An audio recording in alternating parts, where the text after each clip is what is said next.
ಚಿಂತಾಜನಕ ಸ್ಥಿತಿಗೆ ತಲುಪಿರುವಂತಹ ದೆಹಲಿ ವಾಯು ಮಾಲಿನ್ಯ 4ನೇ ಹಂತದ ನಿರ್ಬಂಧಗಳನ್ನು ಜಾರಿಗೊಳಿಸಿರುವಂತಹ ಸರ್ಕಾರ ನಾಳೆಯಿಂದ ದೆಹಲಿಗೆ ಟ್ರಕ್ಗಳ ಪ್ರವೇಶಕ್ಕೆ ನಿರ್ಬಂಧವನ್ನು ವಿಧಿಸಲಾಗಿದೆ.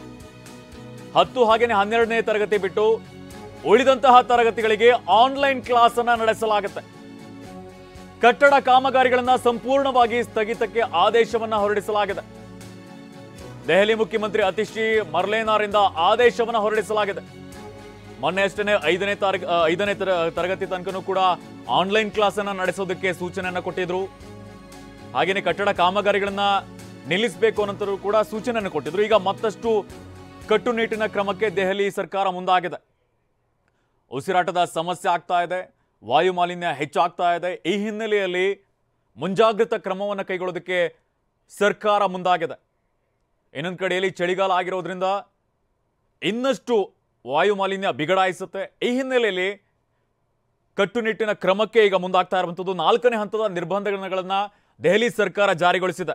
ದೆಹಲಿ ಮುಖ್ಯಮಂತ್ರಿ ಅತಿಶಿ ಮರ್ಲೇನಾರಿಂದ ಆದೇಶವನ್ನು ಹೊರಡಿಸಲಾಗಿದೆ. ಇನ್ನು ಮುಂದಿನ ದಿನಗಳಲ್ಲಿ ಮತ್ತಷ್ಟು ಕಟ್ಟುನಿಟ್ಟಿನ ಕ್ರಮಗಳನ್ನು ಕೈಗೊಳ್ಳುವಂತಹ ಸಾಧ್ಯತೆ ಇದೆ. ಈ ಹಿಂದೆ ಸಮಾವೇಶ ಇದರ ನಿಯಮಗಳಲ್ಲಿ ವಾಹನಗಳನ್ನು ಸಂಚರಿಸೋದಕ್ಕೂ ಕೂಡ ಸೂಚನೆಯನ್ನು ಕೊಟ್ಟಿದ್ರು.